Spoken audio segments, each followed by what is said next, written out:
ये पूरे देश को बर्बाद करने की योजना के तहत हो रहा है। चाहे शेयर मार्केट का डूबना है, चाहे डिजिटलाइजेशन करना है, चाहे हर आदमी को कर्जे पर लेकर के जाना है। भारत की अर्थव्यवस्था गड़बड़ा चुकी है, सत्यानाश हो चुका है। अब इसका ठीकरा किसके सर पे फोड़ना है? एक तो ठीकरा फोड़ दिया आपने पहले कोरोना के ऊपर, फिर अब दूसरा जो ठीकरा फोड़ना है वो युद्ध के नाम पर फोड़ दो। ये कोऑपरेटिव बैंक बंद करके क्या किया जा रहा है? टेस्टिंग की जा रही है। जिस टाइम 2014 में प्रधानमंत्री पद की शपथ ली नरेंद्र मोदी ने, 288 जो पार्लियामेंट के मेंबर थे उनमें से 144 तो वो थे जो पहले यूपीए में थे। राहुल गांधी को आज तक नहीं पकड़ पाए ये लोग।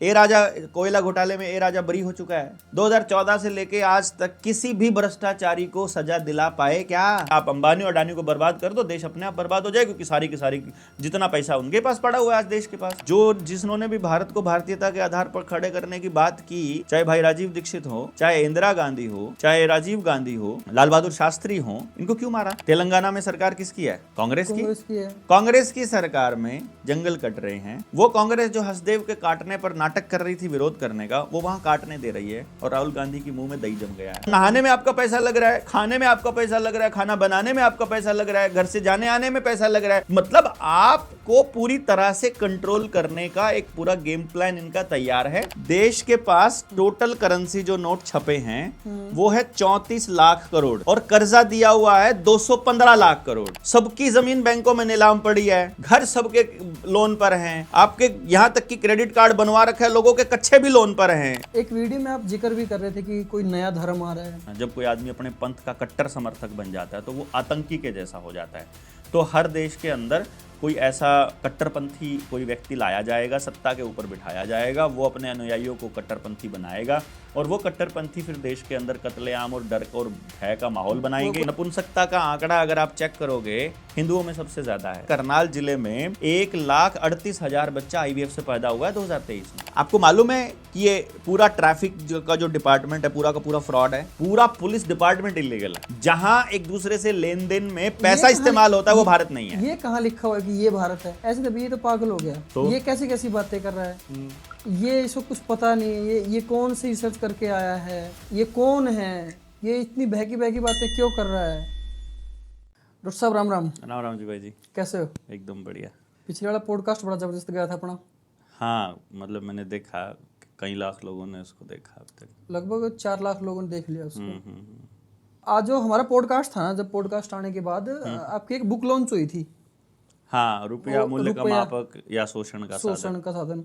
उसमें असल में क्या है कि किताब जो अपनी वो लॉन्च हुई थी, ये आप मेरे को दे दो। क्या ये? हाँ, ये मेरे को दे दो। किताब जो लॉन्च हुई थी ना अपनी, जो रुपया मूल्य का मापक या शोषण का साधन, उस किताब में असल में हमने घनश्याम वर्मा जी जो उस किताब के लेखक हैं, और मैं उस किताब का सह लेखक हूँ, उन्होंने आरटीआईज के जरिए पिछले 10 सालों में जो आरबीआई से, वित्त मंत्रालय से और जो केंद्र सरकार है उससे सवाल पूछे हैं, उसमें उन्होंने ये पूछने की कोशिश की है कि जो रुपया आपने हमको दिया है ये नकली है या असली है, जो लोन आप हमको दे रहे हो वो बैंक के पास है भी कि नहीं है, और जो इस लोन के बदले में जो कुड़की हो रही है वो कितनी संवैधानिक है और कितनी मतलब वैध है, लीगल कितनी है। तो वहाँ से जो क्लैरिटी हुई बातचीत की और उन सबूतों को जब हमने देखा तो मालूम पड़ता है कि आपकी जेब में पड़ा हुआ सारा रुपया ही नकली है, और जो लोन है, जेब में जो नोट है, जो नोट आपको पड़ा है, और जो मोबाइल में डिजिट है ये तो बिल्कुल उससे भी ज़्यादा नकली है, फ्रॉड एकदम से। और पूरा का पूरा जो लोन है वो प्योर फ्रॉड है। कैसे? जैसे बैंक क्लेम करेगा कि हमने जो डिपॉजिटर्स का पैसा है वो लोन के रूप में आपको दिया है, ऐसा ही क्लेम करता है ना, कि जनता का पैसा आपको लोन के रूप में दिया है। बैंक चलता इसी से चलता है। अब कॉमन सेंस की बात यह है कि अगर बैंक के पास 100 करोड़ रुपया पड़ा है तो वो लोन के रूप में ज्यादा से ज्यादा 100 करोड़ रुपया दे सकता है। ये तो ऐसा ही होता होगा ना, या इससे ज्यादा भी दे देगा? वो नहीं, उतना दे सकता है जितना है उससे। अब सारा का सारा पैसा अगर डिपॉजिटर्स का दे देगा तो बैंक वैसे ही खाली हो जाएगा। तो अब इन्होंने क्या खेल खेला हुआ है, आरबीआई के नियम में क्या लिखा हुआ है कि यदि बैंक के पास 100 करोड़ रुपया पड़ा है तो बैंक 1000 करोड़ का लोन दे सकता है। 100 करोड़ का तो उनके पास पड़ा है, 1000 करोड़ का कहां से दे देगा? भाई ये लाइन में ही फ्रॉड है, पहली लाइन। दूसरे नंबर पे भारत में जो करेंसी जो छपी हुई है वो 34 लाख करोड़ है, यानी सारा सर्कुलेशन में जो पैसा है वो 34 लाख करोड़ है। ये कहाँ से है? अब आपके आरबीआई के उसमें लिखा हुआ है ऑलरेडी, हमने तो आरटीआई से लिया है, हमने तो आरटीआई से लिया है, बिल्कुल हमने तो आरटीआई से लिया है। जो अभी तक छपी हुई जो करेंसी है वो 34 लाख करोड़ है, जिसमें से बहुत बड़े हिस्से का फ्रॉड 8 नवंबर 2016 में किया गया था। जब नोटबंदी की गई उस वक्त हमारे देश में 500 और 1000 रुपए के लगभग 14 लाख करोड़ रुपया था और 2 लाख करोड़ रुपया छोटे नोटों की शक्ल में था। तो 16 लाख करोड़ रुपए से करेंसी अचानक से 34 लाख करोड़ उन्होंने छाप दी, मतलब नकली करेंसी छाप के मार्केट में फ्लो कर दी। अब जब ये नकली करेंसी आई तो एकदम से महंगाई बढ़ी। ये महंगाई बढ़ने का खेल पूरा का पूरा नीडर इंडिया जो मेरा चैनल है उसके ऊपर मैंने एक सीरीज चलाई हुई है, प्लेलिस्ट का ही नाम है रुपया मूल्य का मापक या शोषण का साधन। तो उस किताब का एक एक चैप्टर मैं ले रहा हूं, आधे घंटे का लगभग एक चैप्टर बनता है, तो अभी तक 7 चैप्टर मैं उसके पूरे कर चुका हूं। अब आप लाइव लेते हो क्लास? हाँ, वो मैं सामने बोर्ड, हमारा स्मार्ट बोर्ड है, उसके ऊपर पीडीएफ चलती है अपनी उसकी, और इधर से मैं उसको एक्सप्लेन करता हूँ कि इस लाइन का ये मतलब निकलता है। अब हमने बैंकों से पूछा कि आपने हमारे देश के पास टोटल करेंसी कितनी है और आपने लोन कितना आवंटित किया हुआ है। अब ये आरटीआई में पूछा। तो अभी तो आपके पास आरबीआई की जो वेबसाइट है उसके ऊपर भी सारा का सारा आंकड़ा मिल जाएगा, या डेप्ट क्लॉक, DEBT, डेप्ट क्लॉक जो है ना, यानी कि लोन का जो क्लॉक है वो चल रहा है, तो देश के लोगों के ऊपर कितना कर्जा है इसका जिक्र आपको वहां से मिल जाएगा डेप्ट क्लॉक से, वर्ल्ड डेप्ट क्लॉक से। अपने भारत के ऊपर कितना कर्जा है विदेशी बैंकों का वो भी पता चल जाएगा। बट हमने जो उनसे पूछा कि हमारे पास रुपया कितना है और आपने लोन कितना आवंटित किया होगा, तो जो आज की मौजूदा स्थिति ये है कि देश के पास जो नोट छपे हैं वो है 34 लाख करोड़ और देश के लोगों को जो कर्जा दिया गया है वो है 215 लाख करोड़। कहां से आया? दोबारा बताना। देश के पास टोटल करेंसी जो नोट छपे हैं वो है 34 लाख करोड़, ठीक है, और कर्जा दिया हुआ है 215 लाख करोड़। इतना डिफरेंस। अब अगर मान लीजिए इसमें से सबके सब लोग अपनी सारी कमाई को भी जमा करा देते हैं तो भी लगभग 180 लाख करोड़ रुपए की प्रॉपर्टी का जब्त होना तय है। और इसीलिए आप देश के अंदर देखोगे कि आपने लोन लिया था 50 लाख रुपए का, आपको भरते हुए 7 साल हो गए हैं और अभी भी 50 लाख देना बाकी है, बल्कि 52 लाख हो चुका है। ऐसा हाल तो आपको मिलेगा। जैसे आप ये बात कर रहे हो पैसे वाली, अब जब से ये डिजिटल चला है, फोन पे, गूगल पे, इसको हम यूपीआई बोल सकते हैं, यूपीआई सिस्टम जब से चला है तो हमारे पास पैसा कहीं से आ रहा है, वो डिजिटल के माध्यम से आ रहा है। हमारे पास नोट नहीं आ रहे हैं, सिर्फ डिजिटल के माध्यम से डिजिट आ रहा है। वो डिजिटल भी नहीं आ रहा, कुछ भी नहीं आ रहा, वो केवल डिजिट आ रहा है और आपको लग रहा है कि आ रहा है। मेरी थिंकिंग कभी कभी यहाँ जाती है, अगर हम जितनी भी हमारे जो अकाउंट हैं उनमें राशि पड़ी है, अगर हम बैंक के पास जाएं और सारी राशि निकलवाने की कोशिश करें सभी इंडियन, सभी छोड़िए, 10% भी निकलवाएंगे तो बैंक के पास नहीं है। नहीं है। वो होना चाहिए या नहीं? ऑब्वियसली आपके रुपए में सिर्फ कागजी रुपया नहीं होना चाहिए, उस कागज के रुपए के पीछे वो तो नोट है खाली, वो रुपया भी नहीं है। डिजिट में जो शो कर रहा है उतना हमारे पास पेपर करेंसी होना चाहिए बैंक के पास, और जितना पेपर करेंसी का नोट आपको दिया जा रहा है उसके बदले का सोना भी होना चाहिए, जो हमने पिछले पॉडकास्ट में हाँ। रुपया ऐसा नहीं होता है, उस किताब में मैंने एक्सप्लेन किया हुआ है, वर्मा जी ने एक्सप्लेन किया हुआ है हमने, कि रुपए में मौजूद सोने की मात्रा ही रुपया है। रुपया ये कागज का नोट नहीं है। इस कागज के नोट के ऊपर तो लिखा हुआ है कि मैं धारक को 100 रुपए अदा करने का वचन देता हूं। गवर्नर ने एक प्रॉमिस का कागज, एक पर्ची दी हुई है, जैसे आड़ती पर्ची दे देता है कि मैं इसको 50 लीटर डीजल देने का वादा करता हूं, तो वो जो दुकानदार है, जो पेट्रोल पंप का मालिक है, वो आड़ती के पास पर्ची पहुंचा देगा और उससे उसकी कीमत वसूल कर लेगा। इसी तरह से जो गवर्नर है आरबीआई का, उसने आपको एक नोट दिया, एक प्रोमिसरी नोट दिया, प्रॉमिस करके कि मैं धारक को 100 रुपए अदा करने का वचन देता हूं, तो वो नोट कभी भी आप बैंक में जा करके देते हो और बैंक को अगर बोलते हो कि मुझे ये 100 रुपए चाहिए, तो वो बैंक उस 100 रुपए की देनदारी उसके ऊपर है ऑलरेडी, यानी वो चेक है बेसिकली, वो रुपया नहीं है। आपके वो जो नोट होता है ना, वो रुपया नहीं होता। वो बताया जो, हाँ, वो जो मैंने बताया कि भाई सब सभी इंडियन अगर डिजिट उसके पास है, हाँ, पैसा उनके पास है, वो निकलवा लें, हाँ, तो उस स्थिति में क्या होगा फिर?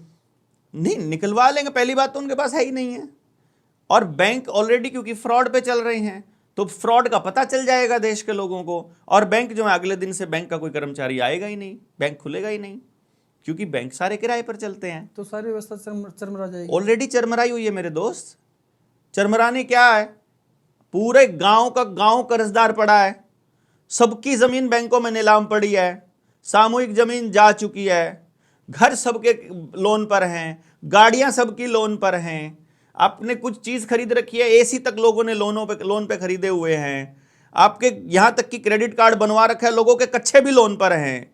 तो आपका पूरा देश का प्रत्येक व्यक्ति लोन पे देनदारी में है और उतना रुपया उसके पास है ही नहीं है, तो व्यवस्था ऑलरेडी चरमराई हुई है। आप जाओ, आपके खाते में पड़े हो 20 लाख रुपया, आप जाकर मैनेजर को बोलो कि मुझे 10 लाख रुपया चाहिए, मैनेजर कहेगा दोपहर को आ जाना, कल आ जाना, परसों आ जाना, है ही नहीं है, फलानी ब्रांच से ले लो, ढिमकानी ब्रांच से ले लो, है ही नहीं उनके पास। जिसने दे रखा उसके पास भी नहीं है कोई नोट, और जिसने ले रखा उसके पास भी नहीं है, जो लोन का लेनदार है उसके पास भी नहीं है। सारा डिजिटल करके आपको डिजिट्स में भरमाया जा रहा है कि ये रुपया है, ये नोट है, ये रुपया है, ऐसा नहीं है। अब जब हम कहीं भी शॉपिंग करते हैं या फिर कहीं देते हैं डिजिटल पैसा, नोट तो हम फिर भी वो डिजिट ट्रांसफर हो रहा है, और दुकानदार को भी लग रहा है ये नोट है। देखो, आपको जो बैंक ने दिया वो खाली डिजिट दे दिया, या तो वो डिजिट का कोई आधार तो होता होगा ना दोस्त। फोन पे है, अरे आधार मतलब उसके वो क्या है, वो उसकी वैल्यू क्या है। जैसे किसान ने अपने खेत में बीज डाला और उसके पास गेहूं आई या चावल आया या मक्का आया, कोई भी अनाज आया, टमाटर आया, आलू आया, उस आलू टमाटर उसके अंदर ऊर्जा स्टोर है ना सूरज की, वो ऊर्जा दे रही ना। उसने तो अपने शरीर की ऊर्जा खेत में लगाई, और सूरज से ऊर्जा लेकर, मिट्टी से लेकर, हवा से लेकर, पानी से लेकर, सारी ऊर्जा इकट्ठी करके उस भोजन में आई, वो भोजन आपको दिया, उसमें तो ऊर्जा है ना। आपके उसमें क्या है जो आपने भेजा है डिजिट उसके बदले में, उसमें कौन सी ऊर्जा है? वो ऊर्जा स्टोर होती है सोने में। पूरी दुनिया का यूनिवर्सल जो करेंसी है वो सोना है। जब किसी देश की अर्थव्यवस्था चरमरा जाती है तो दूसरे देश उससे ट्रेड करते हैं, उसकी करेंसी में नहीं करते हैं, वो बोलते हैं सोने में चाहिए अब हमको ये सारा कुछ। 2019 में वेनेजुएला में हो चुका है, जो आज भारत में होने जा रहा है, और ये करने जा रहे हैं। It's all strategical plan. ये पूरे देश को बर्बाद करने की योजना के तहत हो रहा है। चाहे शेयर मार्केट का डूबना है, चाहे डिजिटलाइजेशन करना है, चाहे हर आदमी को कर्जे पर लेकर के जाना है। अभी नया मुद्दा है वेनेजुएला में के अंदर, मैं आपको पहले बता दूं, नया मुद्दा छिड़ना। वेनेजुएला में 2019 में इकोनॉमिक क्राइसिस आया, और वेनेजुएला पूरी दुनिया का पहला देश बना जिसने 10 लाख रुपए का नोट छापा। 10 लाख रुपए का नोट। 10 लाख रुपए में क्या खरीद सकते थे मालूम है? अगर आप चावल लेने चले जाओ तो 10 लाख में कितना चावल आना चाहिए अंदाजन? बहुत आ जाएगा। कितना इंडिया में? अरे वेनेजुएला की बात हो रही है। वेनेजुएला का ने 10 लाख रुपए का नोट छापा, और आप बाजार में जाकर 10 लाख रुपए का चावल लेने जाओ तो वेनेजुएला में कितने का आता होगा? आइडिया नहीं मेरे को तो। अंदाजा बता दीजिए आप ऐसे कि 10 लाख रुपए किसी देश की करेंसी है, उसका 10 लाख रुपए में कितना चावल, कितना अनाज होना चाहिए? तो पूरी जिंदगी का आ जाएगा। आ जाएगा ना। आधा किलो चावल आता था 10 लाख रुपए में, आधा किलो चावल। Can you imagine? नहीं।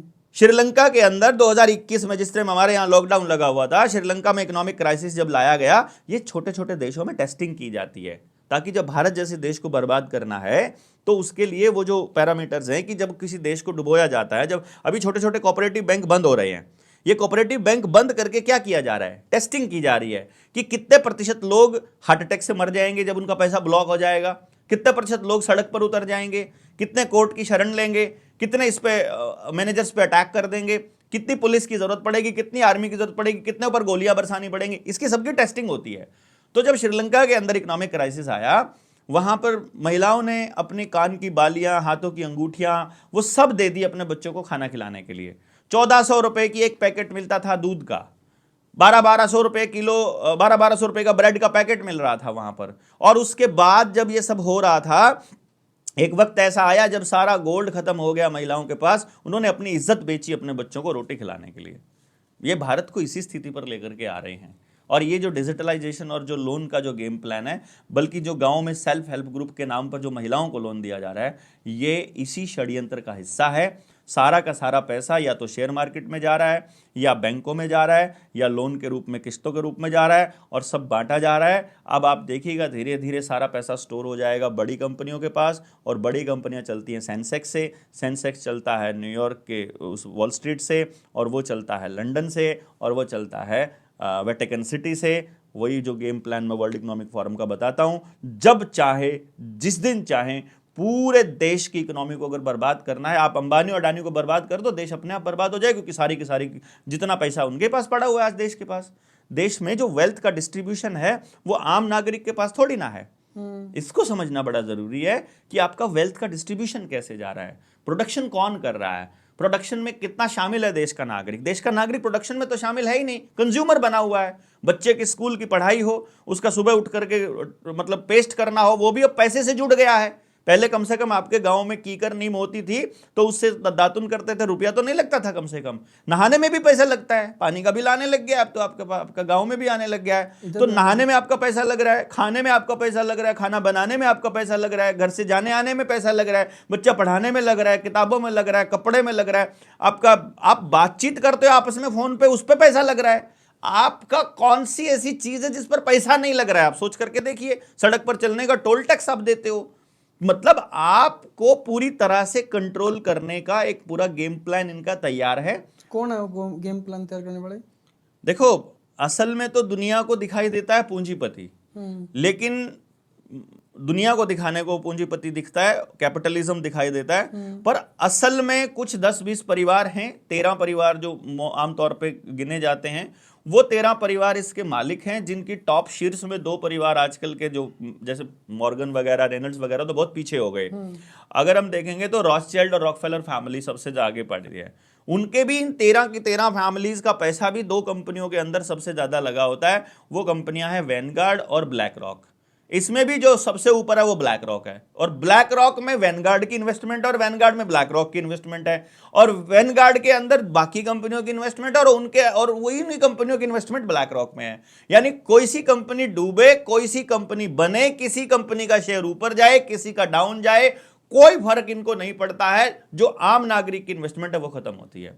अभी कल परसों की तो बात है, सोमवार को मार्केट खुली और 6 सेकंड के अंदर 19 लाख करोड़ रुपया डूब गया भारत के लोगों वो का। बताया जा रहा है कि जो डोनाल्ड ट्रंप ने, जो अमेरिका के राष्ट्रपति हैं, उन्होंने उनका टैरिफ जो उन्होंने कर रखा है, टैरिफ का सिस्टम, उसके कारण हुआ ये। किसी को आज तक टैरिफ समझ में आया? किसी को टैरिफ पढ़ाते हैं? किसी को बताते हैं क्या होता है टैरिफ? नहीं बताते। इंपोर्ट करना होता है बस आपको। आपने इधर टैक्स लगा दिए हैं तो उधर हम टैक्स लगा देंगे तो ये हो जाएगा। और उनका एक बयान आया और आपका 19 लाख करोड़ रुपया डूब गया, और टैरिफ को आप या ट्रंप को आप उसका वो बता देंगे।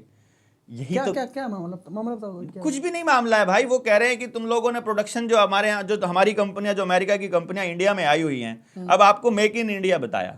जो देश के जो लोग हैं जिनको नहीं पता है, आपको क्या लगता है मेक इन इंडिया का मतलब क्या है? इंडिया में बनाओ, इंडिया में खाओ, इंडिया में करो। ऐसा लगता है ना आपको? ऐसा कैसा फील होता है कि देश की बात हो रही है? वो ये कह रहे हैं कि भैया तुम कार वहां बना करके इधर भेजते हो तो इतना सारा टैक्स लगाना पड़ता है, ट्रांसपोर्ट करना पड़ता है, तुम वहां से यहां शिफ्ट हो जाओ, यहीं बनाओ, कंपनी विदेशी ही रहेगी, कमाई विदेशी ही रहेगी, टैक्स फ्री रहेगा तुम्हारे लिए यहां पर बिजनेस करना, प्रॉफिट तुम्हारे देश को लेके जाना भी फ्री रहेगा। यहां कोई भी विदेश की कंपनी अगर आती है, अगर वो यहां इन्वेस्ट करती है तो देश की गाड़ी कमाई को जब वो चूसती है तो विदेश में पैसा लगाना टैरिफ फ्री है, जीरो है। यहाँ के लोगों को रोजगार भी तो मिलता है। क्या चपड़ासी लगता है यहाँ का आदमी, ड्राइवर लगता है यहाँ का आदमी, गाड़ी लगती है उसकी वहां पे टैक्सी ठेके में लगता है। कितने लगते हैं? मैनेजर पूरी गाड़ी, पूरे के पूरी फैक्ट्री में एक चाहिए होता है, उसके नीचे 250 लोग चाहिए होते हैं काम करने वाले। वो 250 हमारे होते हैं, वो एक उनका होता है। कहने को रोजगार मिलता है, वो रोजगार वो एक कंपनी चला रहा है जो आदमी, वो एक आदमी चला सकता है। तो पूरा तंत्र ये, अगर तुमको रोजगार देना है, वही फैक्ट्री हमारे गांव में, हमारे गांव के लोग नहीं चला सकते क्या? अगर यहां असंध के अंदर रिलायंस कंपनी का स्टोर खुलेगा, उस स्टोर को मैनेज कौन कर रहा है? असंत का बच्चा कर रहा है ना। असंत का बच्चा रिलायंस की कंपनी का स्टोर मैनेज कर सकता है, वो अपना स्टोर मैनेज नहीं कर सकता। तो जितना लोन तुम रिलायंस को दे रहे हो उतना लोन हमारे गांव के बच्चे को नहीं दे सकते। जितना उस कंपनी को दिया जा रहा है लोन, वो हमको नहीं दिया जा सकता। वहां पे तो सिक्योरिटी फ्री दिया जाता है, उनके तो 11-11 हजार करोड़ रुपया माफ कर दिया जाता है, हमारे लोगों को क्यों नहीं दिया जा सकता?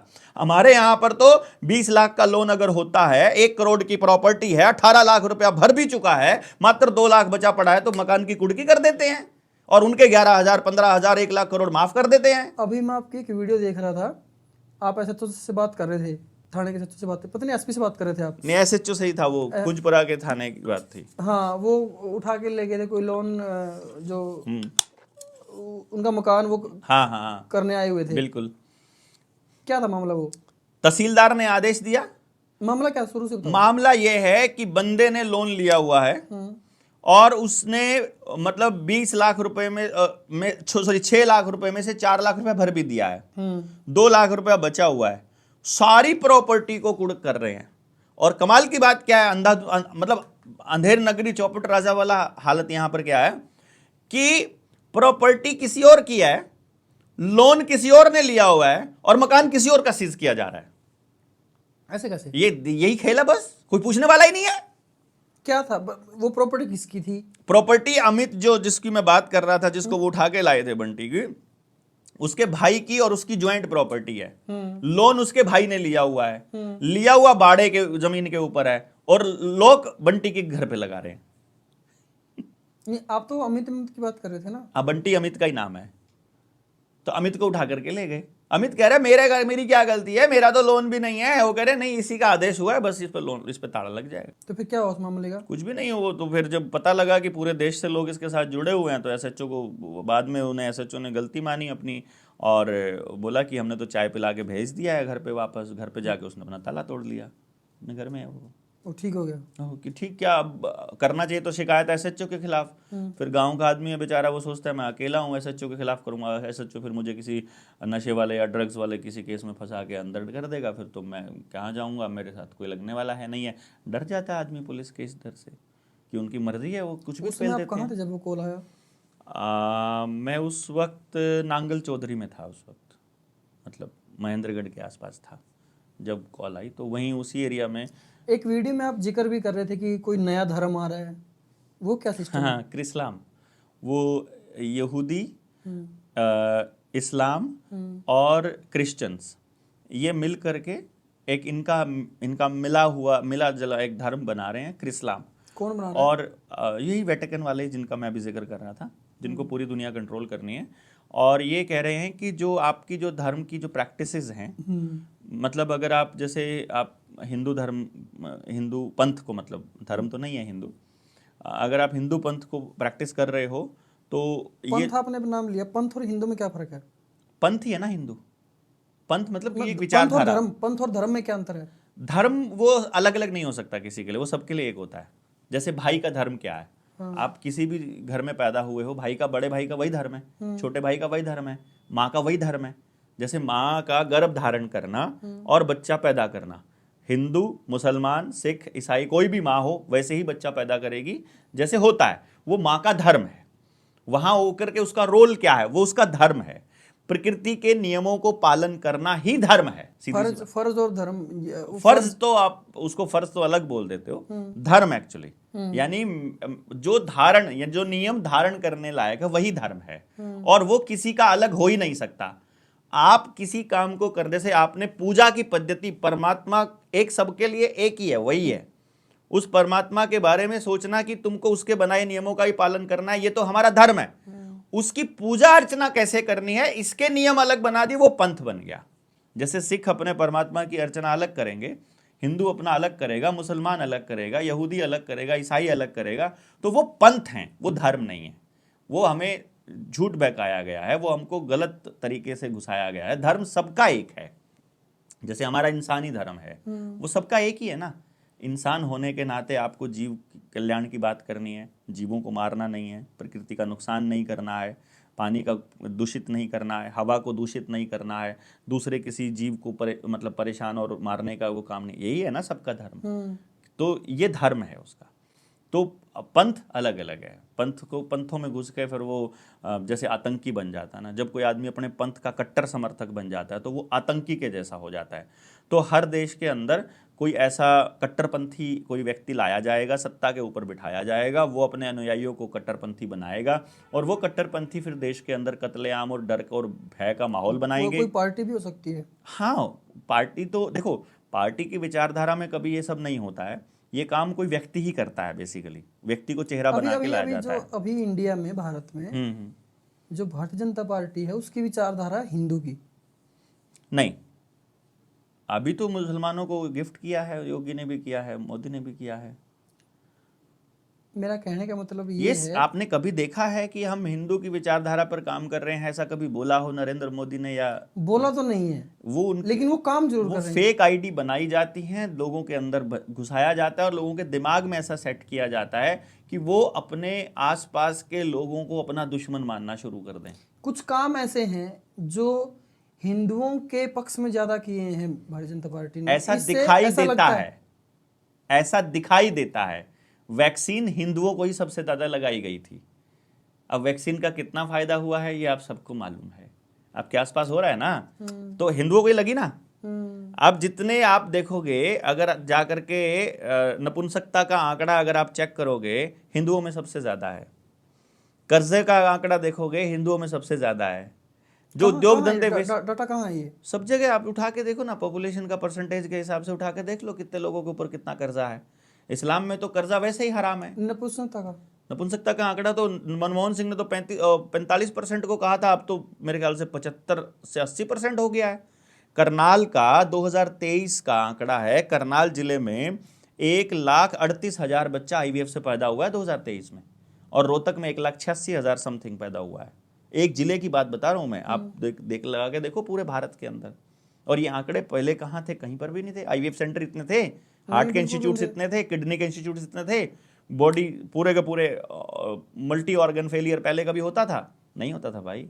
ये सब कौन कर रहा है? हिंदू हृदय सम्राट ही कर रहा है भाई। आपको दिखा रहा है कि मैं तुम्हारे लिए काम कर रहा हूँ। बात कर रहे थे, नए धर्म पे बात कर रहे थे। कृष्णलाम बोल रहे हैं उसको। वो कह रहे हैं कि जो तुम ये कोई पंथ फॉलो करते हो, जो तुम कोई और धार्मिक प्रैक्टिस फॉलो कर रहे हो, इसकी वजह से तुम कट्टर होते जा रहे हो। ये जो कट्टर बनाया जा रहा है ना, हिंदू, मुसलमान, ईसाई, सिख, जैसे क्या होगा, पंजाब के इलाके में सिखों को धर्मांतरण करके ईसाई बनाया जा रहा है पैसा दे करके। इसी तरह से जहाँ आदिवासी इलाकों के अंदर भी जहाँ पैसा नहीं पहुँचा है, वहाँ पैसा दे करके ईसाईकरण किया जा रहा है। फिर इस्लाम के लोगों को भी लेकर के और पादरियों को, उनको लेकर के, जो वो मौलवी वगैरह को लेकर के, वो हिंदुओं जहाँ बॉर्डर एरिया पड़ेगा वहाँ पर उनको इस्लामिक धर्म के अंदर कन्वर्ट करवाया जाता है पैसा दे करके स्पेशली। तो अब गरीब आदमी का तो धर्म पैसा है, उसको नहीं मालूम है कि अच्छा बुरा क्या है, उसको क्या फ़र्क पड़ता है। वो कहता है जिस धर्म में मैं हूँ, यहाँ पे मैं भूखा मर रहा हूँ, मुझे वहाँ पर अगर महीने का 15,000 रुपया 20,000 रुपया मिलता है उनका गीत गाने से, वो गीत गा देगा, उसको क्या फ़र्क पड़ता है। वो तो जैसे नौटंकी वाले होते हैं। अब फिल्म एक्टर है, वो क्या बोलेगा आपको? आप बोलोगे उसको कि तुम ये इस तरह के अश्लील जो है वो एक्टिंग क्यों करते हो, या ऐसी अश्लील फिल्में क्यों बनाते हो? तो वो बोलता है मैं तो एक्टिंग करता हूँ, मेरे को तो पैसा मिलता है ये सब करने का, है ना। तो ऐसा करके गरीब आदमी को पैसा दे के आप कुछ भी करवा लोगे। तो वो जहाँ इस तरह से कन्वर्जन होता है, फिर वो जहाँ बाहुल्य, जिस जगह पर जिस भी पंथ को मानने वालों का बाहुल्य होगा, वहाँ कट्टरपंथी चलेगी। वो पूरा का पूरा गेम प्लान चलेगा, मीटिंग्स होंगी, फिर वहाँ पे उनके खिलाफ भावनाएं भड़काई जाएंगी, फिर वहाँ पर दंगे करवाए जाएंगे, छोटे मोटे उपद्रव करवाए जाएंगे, फिर वो मीडिया में छपेगा, फिर मीडिया में छप के फिर वहाँ तक जाएगा इंटरनेशनल, फिर वर्ल्ड इकोनॉमिक फोरम उसके ऊपर संज्ञान लेगी और फिर कहेगी ये बड़ी चिंता का विषय है कि आप पंथों के आधार पर ऐसे लड़ रहे हो। तो फिर वो कहेंगे यार एक काम करते हैं, पूरी दुनिया के अंदर एलियन का अटैक होने वाला है, तो एक काम करते हैं, पूरी दुनिया में एक ही धर्म जो है वो बना देते हैं, सबको यही फॉलो करना पड़ेगा। अगर कोई इसके अलावा कुछ और फॉलो करेगा तो उसके ऊपर उसका अकाउंट सीज हो जाएगा, उसका राशन नहीं मिलेगा, उसको रोटी नहीं मिलेगी, बिजली पानी कट जाएगा, सब कुछ ऐसे कट जाएगा। वो सब प्लान चल रहा है। तो इसी गेम प्लान की तरफ आगे बढ़ रहे हैं। टोटल कंट्रोल जिसको कहते हैं, कि पूरी तरह से उनके ऊपर डिपेंडेंसी और पूरी तरह से उनके कंट्रोल में, जिसका नाम उन्होंने दिया है rise of the new world order. अभी नरेंद्र मोदी की 4 दिन पहले की एक वीडियो थी जिसमें पीछे लिखा हुआ था India's role in new world order. और नरेंद्र मोदी को आप गूगल पे सर्च करिए, यूट्यूब के ऊपर आपको वीडियोस मिलेंगे, आप सोचिए Narendra Modi new world order, तो न्यू वर्ल्ड ऑर्डर का कितनी बार जिक्र किया है, उसने बताया है कि पूरी दुनिया में एक नया विश्व व्यवस्था का ऑर्डर आ रहा है। अगर थोड़े शब्दों में बोला जाए तो न्यू वर्ल्ड ऑर्डर का क्या मतलब है? जैसे वर्ल्ड ऑर्डर होता है कि पूरी दुनिया में किसका साम्राज्य है, अभी जैसे क्या होता है, जैसे विश्व युद्ध लाया जाता है, ये युद्ध लाए जाते हैं, आपको मालूम है, इंडिया पाकिस्तान का हो या इंडिया चाइना का हो या रशिया और ये अभी यूक्रेन का चल रहा है, या फिर मतलब किसी का भी युद्ध किसी के ऊपर अगर हो रहा है तो वो सब करवाए जाते हैं। उनके करवाने के पीछे का गेम प्लान होता है, एक तो इकोनॉमिक गेम प्लान होता है कि जो इस देश की अर्थव्यवस्था, मान लो भारत की अर्थव्यवस्था गड़बड़ा चुकी है, सत्यानाश हो चुका है, अब इसका ठीकरा किसके सर पे फोड़ना है। एक तो ठीकरा फोड़ दिया आपने पहले कोरोना के ऊपर कि एक महामारी आई थी, उसकी वजह से हमारी इकोनॉमी जो है वो डूबी। फिर अब दूसरा जो ठीकरा फोड़ना है वो युद्ध के नाम पर फोड़ दो, फिर भूकंप के नाम पर फोड़ दो, फिर सुनामी के नाम पर फोड़ दो, किसी एरिया के अंदर आप ज्वालामुखी के नाम पर फोड़ दो, कहीं पर सूखे के नाम पर फोड़ दो, कहीं पर बाढ़ के नाम पर फोड़ दो। इस तरह से वो हर जगह पर ये सारी चीज़ें लाई जाती हैं। अगर आपको नहीं पता है, द्वितीय विश्व युद्ध में ये मानव शरीर और मानव दिमाग को कंट्रोल करने की विद्या को पारंगत हो चुके हैं, उस विद्या के अंदर ये मतलब परफेक्ट हो चुके हैं। ये आदमी को अपने हिसाब से चलाने में कामयाब हो चुके हैं। ये आर्टिफिशियल रेन करवा सकते हैं, आर्टिफिशियल भूकंप ला सकते हैं। तो अभी क्या है कि दुनिया में एक इकोनॉमी आपको नज़र आती है, डॉलर का राज चल रहा है और डॉलर के सामने चाइना खड़ा है, डॉलर के सामने रशिया खड़ा है, ऐसा आपको दिखाया जा रहा है। तो अभी ये कह रहे हैं कि इस नाटक को चलते हुए बहुत साल हो गए हैं, ये नाटक ज़्यादा नहीं चल सकता है। द्वितीय विश्व युद्ध के बाद से चल ही रहा है ये, यानी करीब करीब 70-80 साल हो ही गए हैं। तो हर 100 साल बाद जो है एक व्यवस्था को बदलना पड़ता है, क्योंकि लोग बाग दुखी होने शुरू हो जाते हैं। अभी आप देखोगे पुलिस से पूरी जनता दुखी है, ट्रैफिक नियमों से पूरी जनता दुखी है, आप खेती से पूरा खितान दुखी कर है। रहे हो आप? हाँ, जो ट्रैफिक के नियम हैं, हाँ, वो तो जनता के पक्ष के लिए बनाए जाते हैं, जनता के एक्सीडेंट से बचें और ज़्यादा एक्सीडेंट ना हो। एक आपने और जिक्र किया, पुलिस भी तो इसीलिए है। देखो ऐसा आपको एहसास दिलाया जाता है, ऐसा इसलिए आप पुलिस वालों को भी बताया जाता है कि तुम सेवा सुरक्षा सहयोग के लिए हो। कभी जाओ थाने में, आज तक किसी थाने में पूरे सिपाहियों की पोस्टिंग नहीं हुई, आज तक किसी थाने में पूरे मामले को निपटाने के लिए स्टाफ नहीं मिला, आज तक किसी थाने में पूरे फंड्स नहीं मिले, आज तक किसी थाने को पूरी तरह से चलाने के लिए कोई व्यवस्था आज तक नहीं दी गई। सारे फ्रस्ट्रेटेड लोग बैठे हुए हैं, जाकर के पता करो, किसी भी थाने में चले जाओ, किसी भी थाने में चले जाओ। ट्रैफिक नियमों का ये होता है, आपका पोल्यूशन का सर्टिफिकेट नहीं है, आपका 1000 रुपये का चालान कट जाएगा तो आपकी गाड़ी पोल्यूशन देना बंद कर देगी। ऐसा ये ट्रैफिक नियम है। आप तेज स्पीड से ये है ना कि भाई अगर मैं पैसे दूंगा तो आगे से मैं वो कर लूंगा। हाँ, मतलब आपका वो पर्ची लगेगी, वो पर्ची से आपका गाड़ी जो है वो पर्ची से पोल्यूशन फैलाना बंद कर देगी। नहीं, जो 10 साल पुराना व्हीकल है, मतलब यही है ना कि भाई मेरे को पनिशमेंट दी जा रही है वो पैसे की। मेरे से पूछकर चालान पेश किया गया है। ये आपको मालूम है कि ये पूरा ट्रैफिक का जो डिपार्टमेंट है पूरा का पूरा फ्रॉड है, अनऑथराइज्ड है, इलीगल है। कैसे? अभी करूंगा प्रूव मैं आने वाले टाइम में, अभी हम लोग चिट्ठी भेज रहे हैं। पूरा पुलिस डिपार्टमेंट इलीगल है, पूरा पुलिस डिपार्टमेंट, चाहे सीआईए हो, चाहे सीबीआई हो, चाहे सीआईडी हो, और चाहे पुलिस डिपार्टमेंट हो, और चाहे ये परिवहन ये विभाग है जो ये बोला जो मैंने ट्रैफिक वाला, पूरा का पूरा इलीगल है। इनके पास कोई ऐसा डॉक्यूमेंट एविडेंस नहीं है कि इनको अथॉरिटी किसने दिया है इनके यहां पर ये नियम चलाने की। कहां पर? भारत के अंदर पुलिस का, सीआईडी का और सारा जितने भी पुलिस से संबंधित जितने भी विभाग हैं, सबके सब पुलिस कानून 1861 से बने हुए हैं। ये पुलिस के कानून तब से बने। इसके बाद कोई अमेंडमेंट नहीं हुआ? नहीं हुआ जी जनाब, वही तो बता रहा हूं ना। पुलिस के कानून बने 1861 में, उस टाइम बनाए गए थे क्रांतिकारियों को दबाने के लिए। उस वक्त इनको मिला था 1870 में परमिशन मिली थी अंग्रेज़ों को इस देश के अंदर ये कमर्शियल एक्टिविटी में आते हैं। ये मैं आपको बता रहा हूँ, जो पुलिस का जो काम है ये कमर्शियल एक्टिविटी में आता है, क्योंकि यहाँ काम करने वाला प्रत्येक व्यक्ति तनख्वाह लेता है, प्रॉफिट के लिए काम करता है। तो कमर्शियल एक्टिविटी भारत का हिस्सा नहीं है। भारत में कभी कोई आइटम कमर्शियली नहीं मतलब एक दूसरे को दी जाती थी। आपको अगर ध्यान हो और अगर आपने अपने पुरखों से सुना हो तो गांव में नाई जो है वो पूरे गांव के बाल काटेगा, उसका पैसा नहीं लेगा। उसके बदले में वो सेवा कर रहा है, तो उसके बदले में किसान उसके हिस्से का अनाज पैदा करेगा। वो जितने घरों को लेके एक नाई का घर जो है, जितने घरों के बाल काट रहा है, उतने घरों का किसान अपना अनाज उसके हिस्से का दे रहा है। उतने घरों के जो चमार हैं वो अपने हिस्से के जूते उसको दे रहे हैं। उतने हिस्से का जो कुम्हार है वो उतने घड़े उसको दे रहा है, घड़ा उसको दे रहा है, मतलब जो बर्तन जो जरूरत मिट्टी के बर्तन जिस जो। कहने का मतलब है कोई भी व्यक्ति गांव के अंदर एक दूसरे से कोई भी देनदारी, कोई भी लेनदारी कमर्शियल नहीं कर रहा है, वो सहभागिता से चल रहा है। तो पूरा गांव का जो कल्चर है, जिसकी अर्थव्यवस्था जंगल आधारित है और कॉपरेशन आधारित है, सहभागिता से चलता है, वो भारत है। जहां एक दूसरे से लेन देन में पैसा इस्तेमाल होता है, वो भारत नहीं है। ये कहां लिखा हुआ है कि ये भारत है? डेफिनेशन भारत की यही है भाई मेरे।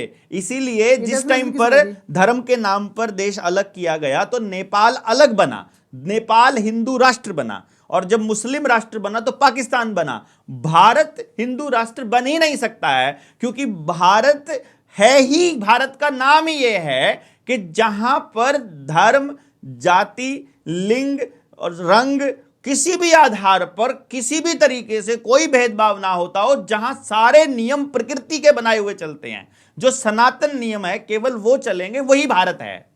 जहां सनातन नियम नहीं है वो भारत का हिस्सा है ही नहीं है। और शहर हैं जहां सनातन नियम नहीं चलते हैं, गांव में ही चलते थे।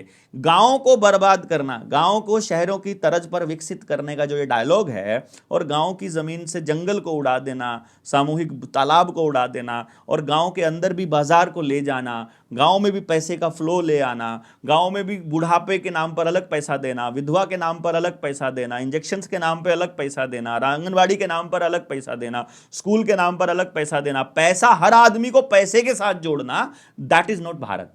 तो वो हर आदमी की मेंटालिटी को खराब करके भारत की मानसिकता को खराब करना चाहते हैं, ताकि हर एक जगह पर रोड्स जो हैं ऐसे करके इतना बड़ा रोड ले दिया और कह दिया इसके 10 किलोमीटर में रजिस्ट्री नहीं होगी, फिर उसके थोड़ा उधर भी रोड है उसके भी 10 किलोमीटर में नहीं होगी, तो कहीं पर कोई जगह बचेगी ही नहीं जो गांव की बचेगी। सब नगर पालिका किसी न किसी नगर पालिका के अंडर आ जाएगी और भारत खत्म हो जाएगा। ये भारत को खत्म करने की साजिश है, जिसको शहरीकरण कह रहे हैं, जिसको व्यापार आधारित व्यवस्था कह रहे हैं। यही न्यू वर्ल्ड ऑर्डर है, जहां भारत को खत्म किया जा रहा है। और पूरी दुनिया में भारत एक ऐसा एकमात्र देश है जो प्रकृति के नियमों से चलता है। दुनिया में कोई और देश ऐसा नहीं है जहां सारी ऋतुएं एक ही जगह पर हों, सारे मौसम एक जगह पर मिलते हों। जहाँ थार का रेगिस्तान देखना है वो भी यहाँ मिलेगा, आपको स्विट्ज़रलैंड घूम के आना है कश्मीर घूम ही आइए, आपको बर्फ़ देखनी है बर्फ़ मिलेगी, आपको गर्म मौसम देखना है गर्म मिलेगा, आपको ठंडा देखना है ठंडा, समंदर देखना है समंदर, आपको सब कुछ मिलेगा। पिछले वीडियो में लगभग 1 घंटे की हमारी बातचीत थी जी, तो उसमें जो लगभग कमेंट थे ना उस वीडियो के नीचे, हाँ, ऐसे थे भाई ये तो पागल हो गया, तो ये कैसी कैसी बातें कर रहा है, ये इसको कुछ पता नहीं है, ये कौन सी रिसर्च करके आया है, ये कौन है, ये इतनी बहकी बहकी बातें क्यों कर रहा है, क्या क्या सिस्टम है वो। देखो दोस्त, 2-3 चीजें हैं। आप ना बिल्कुल ही अलग बातें कर रहे हो, ऐसी बात कोई भी नहीं कर रहा। तो क्या हम अलग बात नहीं कर सकते? पहली बात तो ये है, बातें तो कर सकते। देखो उन कमेंट्स, जो ऐसा कमेंट करने वाला व्यक्ति है, सबसे पहले उसकी मानसिकता पर मुझे तरस आता है कि क्या इस देश के अंदर आपसे अलग बात करना कोई जुर्म है? आप जैसे बात करते हो, क्या मुझे वैसे बात करना मेरी मजबूरी होनी चाहिए? नहीं, मैं आपसे अलग नहीं सोच सकता? बिल्कुल। पहली बात तो ये है। दूसरी बात ये कि क्या हमारा दिमाग इतना ओपन नहीं होना चाहिए कि यार ये बात जो कर रहा है, इस बात में कुछ तो लॉजिक नजर आ रहा है। ऐसे तो नहीं हो सकता मैं बिल्कुल इलॉजिकल बात कर रहा हूं, ऐसे तो नहीं हो सकता ना। भारत एक धर्मनिरपेक्ष राष्ट्र है। भारत देश, इससे पहले भारत किसी सीमा में बंधा ही नहीं था। आपने कभी नोटिस किया, जिसको अखंड भारत की संज्ञा दे रहे हैं, वो सारी की सारी रियासतें गांव से चलती थी। गांव का अपना एक स्ट्रक्चर था, हर गांव का अपना एक राज सिस्टम था, हर गांव की अपनी एक पंचायती राज था, हर गांव के अर्थव्यवस्था अलग थी। कहीं समंदर किनारे कोई गांव है वो अलग तरीके से काम कर रहा है, जंगल आधारित व्यवस्था है वो कोई अलग तरीके से, जड़ी बूटियां जहां पर हो रही है वहां आयुर्वेद का चल रहा है, जहां शिक्षा का है वहां अलग है। क्या आपको नहीं लगता है कि पूरे देश के अंदर जो रियासतें थी वो गांव आधारित थी? कभी जाकर के आपने चेक किया मेरी बात में कितनी सच्चाई है कि ऐसा क्या था 1860 से पहले या 1600 से पहले, 1600 से पहले जो रुपया मूल्य का मापक और शोषण का साधन किताब है, उस किताब में मैंने एक्सप्लेन किया हुआ है हम सब लोगों ने कि उस किताब में यह बताया हुआ है कि 1600 में जिस वक्त ईस्ट इंडिया कंपनी भारत में आती है उस टाइम भारत पूरी दुनिया के अंदर व्यापार में नंबर 1 है। और अगर कभी उसका रैंक नीचे चला जा रहा है नंबर 2 तो नंबर 1 पे चाइना आ रहा है। यानी जो एशिया के दक्षिण हिस्से में ये सारा हिस्सा है, चाइना और भारत जिसको कह रहे हैं, इन्हीं हिस्सों में आपके सब प्रोडक्शन हो रहा है।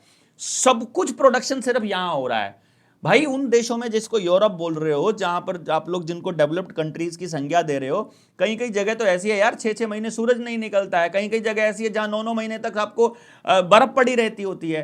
वहां पर प्रोडक्शन क्या होगा? Nothing at all. हमारा पूरा समृद्धि का हाल यह था कि गांव के गरीब से गरीब औरतों के हाथों पैरों में भी सोना और चांदी हुआ करता था। 1 दड़ी चांदी, 2 दड़ी चांदी नॉर्मल हुआ करता था।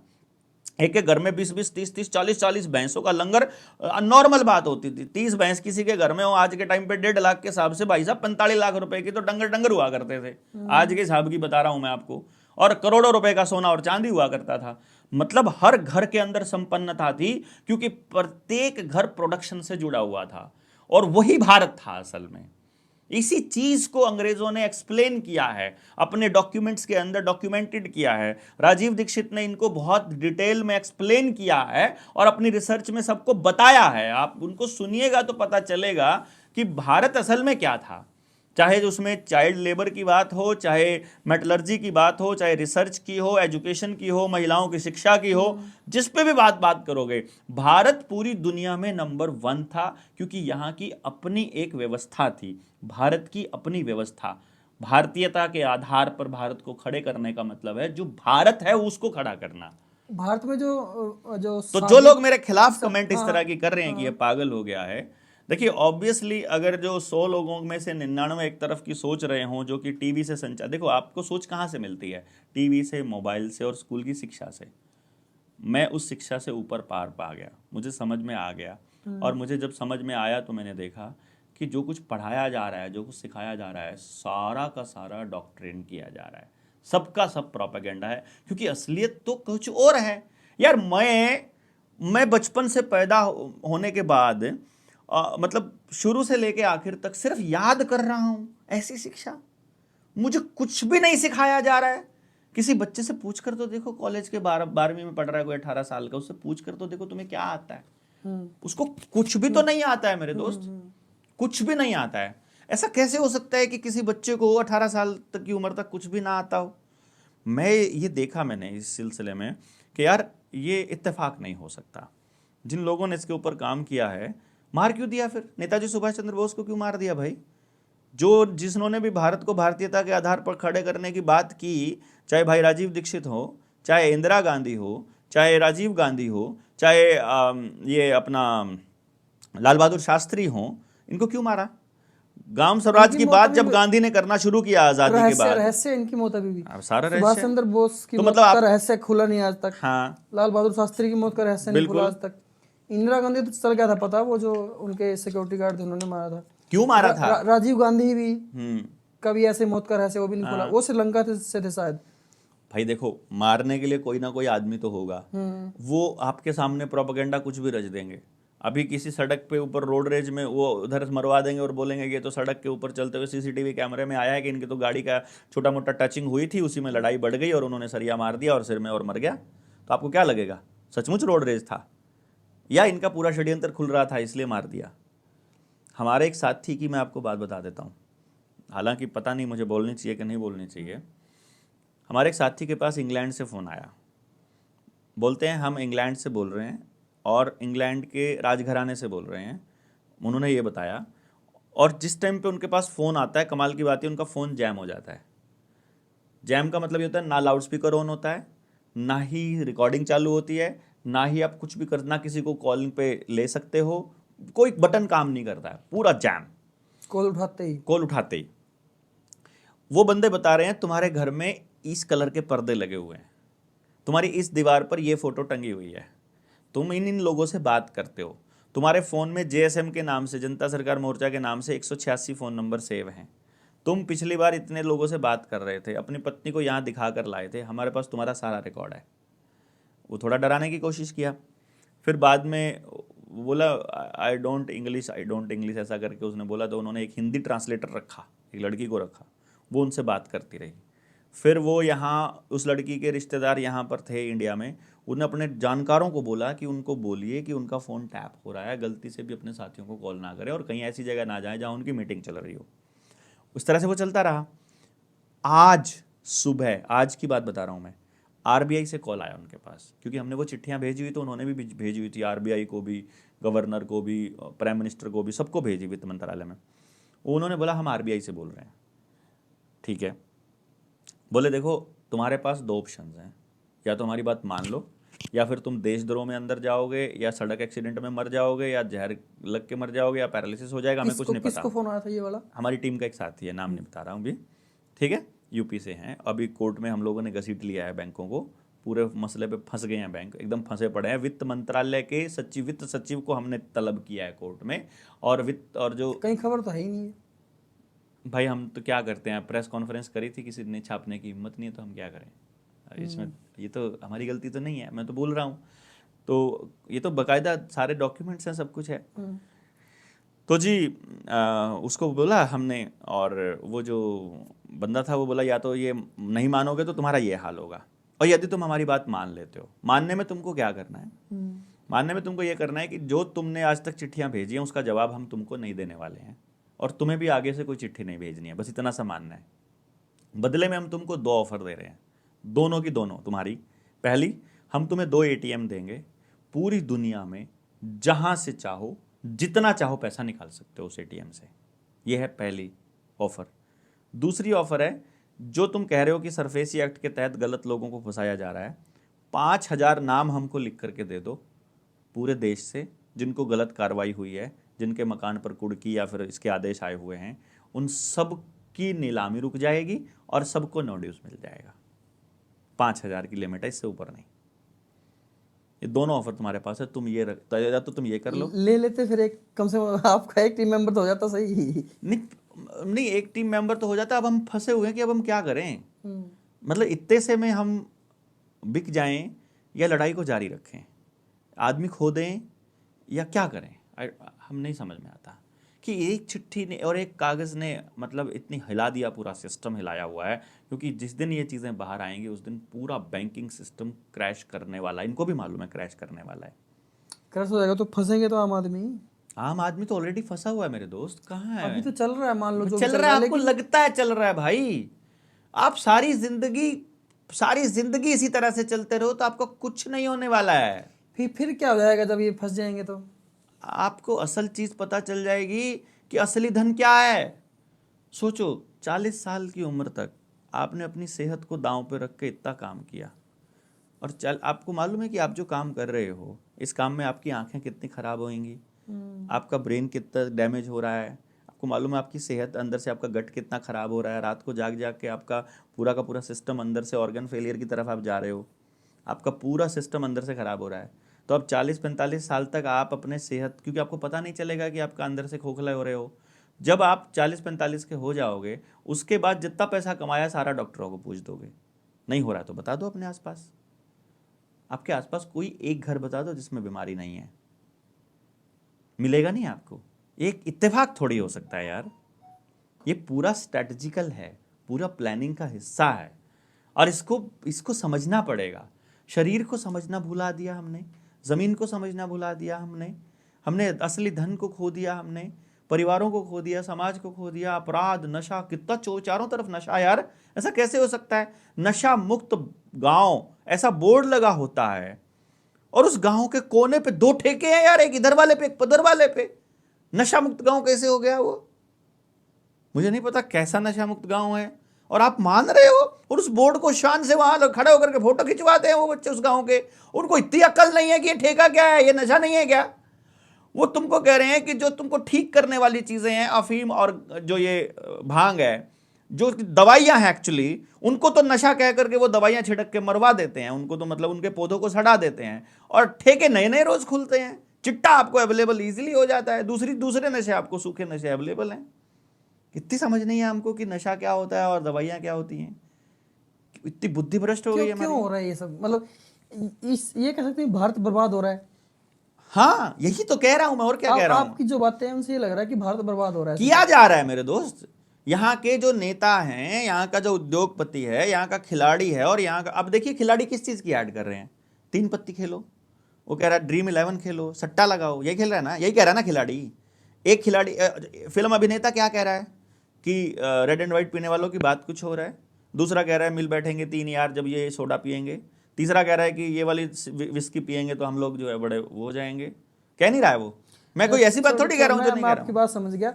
आप एक वीडियो में एक वो शादी वाली प्रणाली की ओर बात कर रहे थे कि वो खत्म हो रही है, विवाह प्रणाली। देखो विवाह प्रणाली 13-14 साल की उम्र में लड़की को पीरियड्स आने शुरू हो जाते हैं। लड़की को पता लगने लग जाता है कि मेरे शरीर में, मेरे अंगों में इस तरह का बदलाव होना शुरू हो गया है। पीरियड शुरू होने के 2 साल बाद वो कोई भी लड़की जो है वो मतलब माँ बनने के लिए पूरी तरह से तैयार होती है। यानी करीब 16 साल की उम्र में एक माँ बनने के लिए पूरी तरह तैयार है। उस 2 साल पूरा होने, वो उस टाइम तो नाबालिग होती है। आपने कानून बनाया ना, तभी तो नाबालिग है। पहले थोड़ी होती थी, पहले थोड़ी होती थी। पहले शिवाजी महाराज, महाराणा प्रताप जैसे योद्धा कैसे जन्म लिए भाई? वो उसीलिए लिए ना, अगर तुम कह रहे हो, क्योंकि हमें शरीर का एग्जैक्ट पता था। उनको पता था कि 16 साल की उम्र में कोई भी लड़की माँ बनने के लिए सबसे ज़्यादा फर्टाइल है। उस टाइम पर करप्शन उसके शरीर में नहीं आया है, उस टाइम तक कोई गलत उसने स्टेप्स नहीं उठाए हैं, और ऐसा कुछ भी नहीं है जो उसको खराब करता हो। उस वक्त जब बच्चा पैदा होगा वो सबसे हेल्दी होगा। जितनी उम्र बढ़ती चली जाएगी उतने ही अनहेल्दी बच्चे आना शुरू हो जाएंगे। अब आपको भारत को खराब करने के लिए क्या करेंगे? ये कहेंगे कि हमने एक कानून बनाया आपके लिए कि आपका बच्चा, आपकी जो लड़की है वो 16 साल की उम्र में लिव इन में रह सकती है। बनाया था ना कानून? वो तो 18 लिव इन में तो 18 का ही है। 16 साल की उम्र में मां बन सकती है, लिव इन में था वो खाप पंचायतों के विरोध के बाद अभी के लिए उसको होल्ड कर लिया गया था, बाद में वो आएगा। 16 साल की उम्र में लिव इन में रह सकती है, मां बन सकती है। अगर परिवार को उसके मां बनने से आपत्ति है तो जिला का जो कलेक्टर के अंडर आने वाला जो बच्चे का बाल संरक्षण जो प्रोग्राम है उसके अंतर्गत उसके बच्चे की पालना सरकार करेगी। मिलेगा सपोर्ट। अगर वो बच्चा, मान लो वो अनचाहा बच्चा पैदा ना करना चाहे तो उसको अबॉर्शन कराना पड़ेगा। अबॉर्शन कराने के बाद भी क्या वो उसी तरीके से मां बन पाएगी? बन पाएगी? तो दिक्कत होगी थोड़ा, ऑब्वियसली ना। जो जैसे जैसे वो उम्र बढ़ती जाएगी वैसे वैसे अबॉर्शन के चांसेस ज़्यादा होते जाएंगे। 1 हुआ, 2 हुआ, 3 हुआ, एक टाइम ऐसा आएगा जब वो माँ बन ही नहीं पाएगी। पॉसिबिलिटी है कि नहीं है? और जब वो इतने सारे रिलेशंस पहले बना चुकी है, क्या वो कभी अपने परिवार के साथ रह पाएगी? क्या वो उस तरीके से रह पाएगी जैसे निष्ठा के साथ और प्रेम के साथ? नहीं, मुझे नहीं लगता रह पाएगी। आपको लगता हो, आप फेमिनिस्ट हो, आप कुछ भी बात करते हो, आपकी मर्जी है, मुझे नहीं लगता है। क्या ये प्लानिंग के साथ नहीं लग रहा है आपको?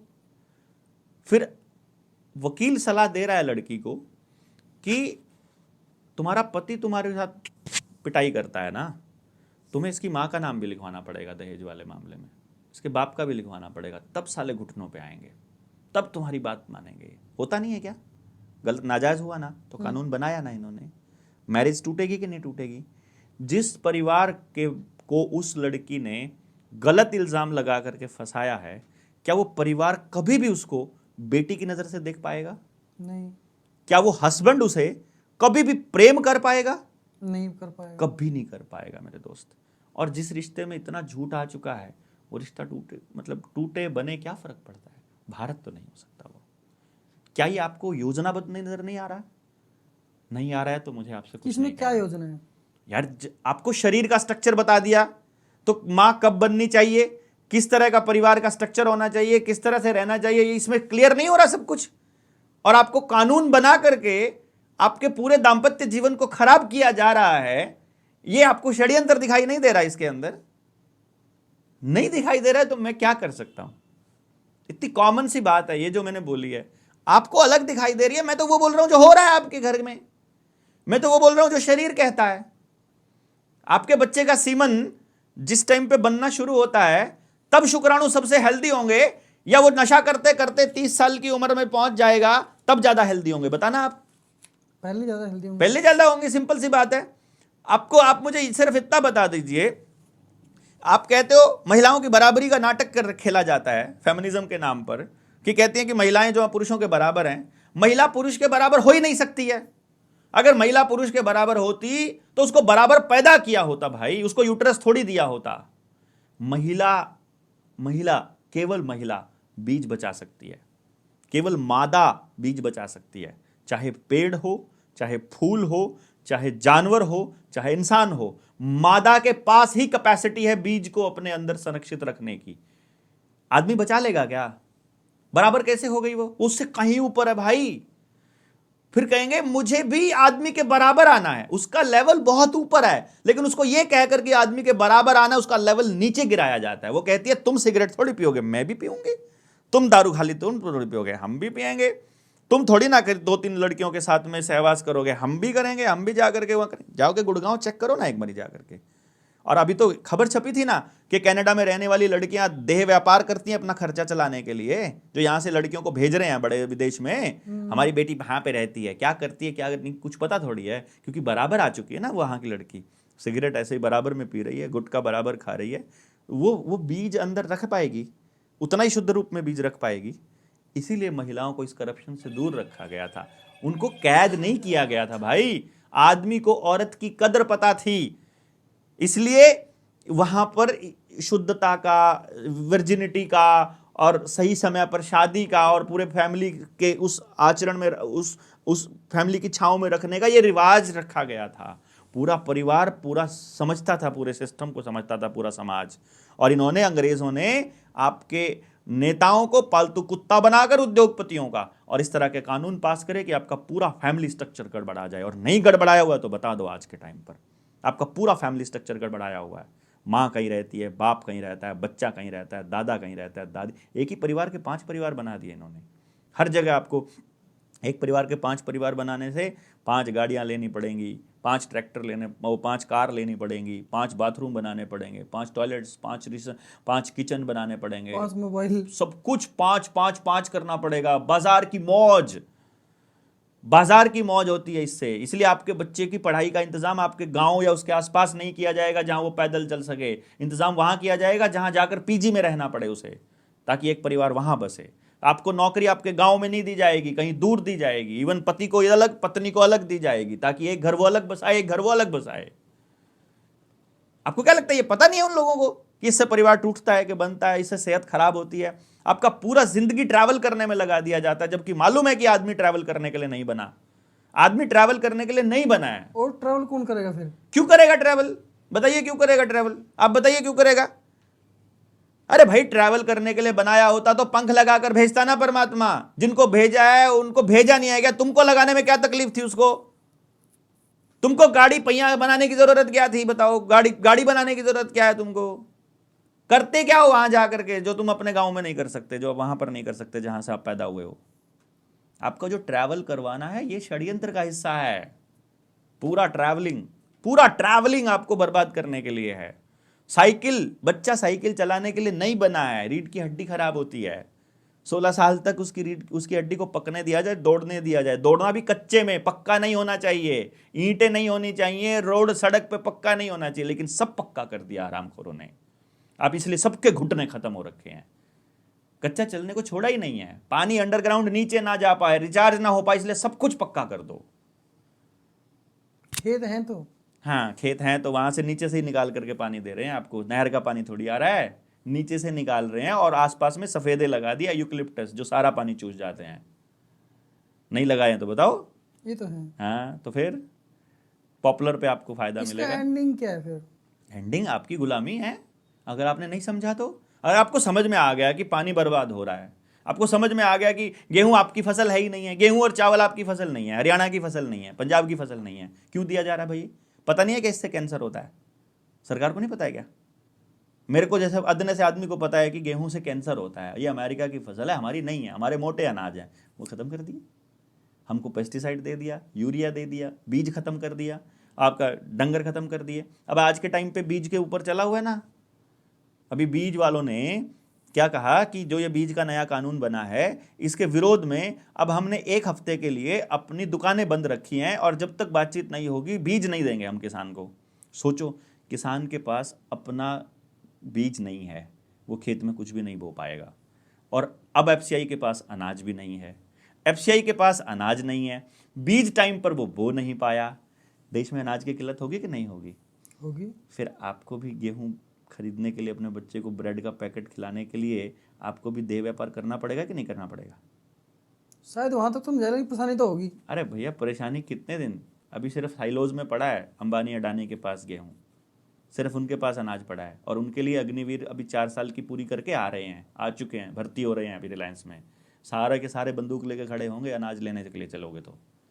आप अपना अनाज भी नहीं ले पाओगे, क्योंकि खेती के जो कानून है उनमें ये मेंशन किया हुआ है कि अडानी को अगर चाइना से एक एक्सपोर्ट का ऑर्डर आया हुआ है कि तुम्हें इतना गेहूं भेजना है हमारे पास, तो सरकार भी उसके साइलों से गेहूं लेकर के जनता को नहीं दे सकती है। और किसान खेत में उगा नहीं पाएगा, क्योंकि देसी बीज के लायक जमीन छोड़ी नहीं है और हाइब्रिड बीज जो है बाजार दे नहीं रहा है। ये 2-1 साल चल जाए बस, फिर देखो तुम। जिस टाइम पे बारिश की ज़रूरत नहीं है उस टाइम ज़रूरत से ज़्यादा बारिश करवा दो, जिस टाइम बारिश की ज़रूरत है उस टाइम पे सूखा करवा दो। पॉसिबल है ना, प्रैक्टिकल हो चुका है ना, कर चुके हैं ऑलरेडी, वो कर दो। देखो मौसम 2-4 मौसम खराब हुए नहीं और फिर आप अच्छा, लास्ट टॉपिक हो रहा है, लोकतंत्र एक भ्रम। ऑब्वियसली आपको क्या लगता है लोकतंत्र है इस देश के अंदर? देखो कमाल की बात, इस देश में 2014 में पहली बार नरेंद्र मोदी प्रधानमंत्री बन के आया। 2009 में लाल कृष्ण आडवाणी प्रधानमंत्री पद के उम्मीदवार था। लाल कृष्ण आडवाणी को मिले 24% वोट, यानी भाजपा को मिले 24% वोट। जिस टाइम पर 2014 में पूरे भारत के अंदर कांग्रेस का जबरदस्त विरोध है, एंटी कांग्रेस वेव है, और नरेंद्र मोदी के ऊपर हजारों करोड़ रुपए अडानी ने वेस्ट कर दिया है, खर्चा हो रहा है, मीडिया के अंदर पूरा प्रोपेगेंडा चल रहा है, तब भी मात्र 31% वोट आए, मात्र 7% वोट बढ़ा नरेंद्र मोदी का। वो क्योंकि कांग्रेस ने जो ईवीएम सेट की हुई थी अपने हिसाब से की हुई थी पहले, ठीक है। अच्छा, ईवीएम कांग्रेस के हिसाब से सेट हुई थी? क्या बात करते हो? अच्छा, एम थोड़ी 2 बार प्लान कर लेगा। आपको क्या लगता है कांग्रेस और बीजेपी में आपको फर्क नजर आ रहा है? जिस टाइम 2014 में प्रधानमंत्री पद की शपथ ली नरेंद्र मोदी ने, 288 जो पार्लियामेंट के मेंबर थे उनमें से 144 तो वो थे जो पहले यूपीए में थे। 2014 में 2014 की आंकड़ा उठा के देख लो ना, मिल जाएगा आपको कितने लोग। ये असल में कांग्रेस और बीजेपी आपको अलग नजर आ रही है।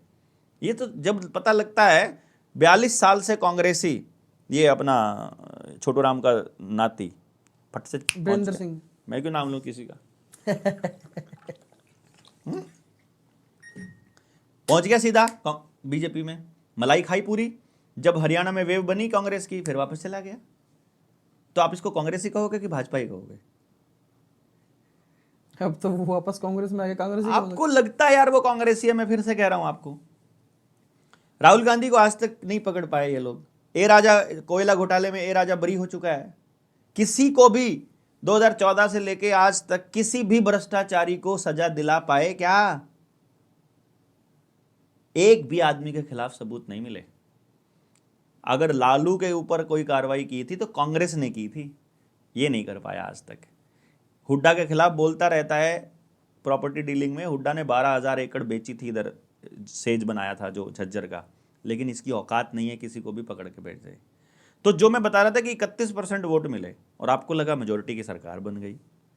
अरे उस वक्त भी 69% तो खिलाफ हैं, नहीं समझे? समझ गया। तो आपको लोकतंत्र कैसे हो गया कि देश की चुनी हुई सरकार कैसे हो गई? और वो कानून बना रही है, अभी बीएनएस बना, भारतीय न्याय संहिता, आईपीसी को उठाया एज इट इज। जब जनता सरकार मोर्चा ने ये डिमांड उठाई थी कि आईपीसी 1860 में अंग्रेजों का बनाया हुआ कानून इस देश के ऊपर लागू क्यों है, उस कानून को एज इट इज बीएनएस बना करके पुलिस को ज्यादा पावर दे करके वो लागू कर दिया कि जुलाई 2019 से ये लागू हो जाएगा, जब 2019 की सरकार बनी। आपको पता है जब वो पास हुआ उस वक्त 177 पार्लियामेंट के सदस्यों को निलंबित किया गया और तब वोटिंग हुई। निलंबित क्यों किया गया? निलंबित किया गया क्योंकि वो विरोध में थे, पास ही नहीं होता, वो 2/3 मेजोरिटी से पास करना था। 2/3 मेजोरिटी से पास हो नहीं सकता था। तो पहले जो जो विरोध में कैंडिडेट थे सबको निलंबित किया एक रात में अध्यक्ष ने।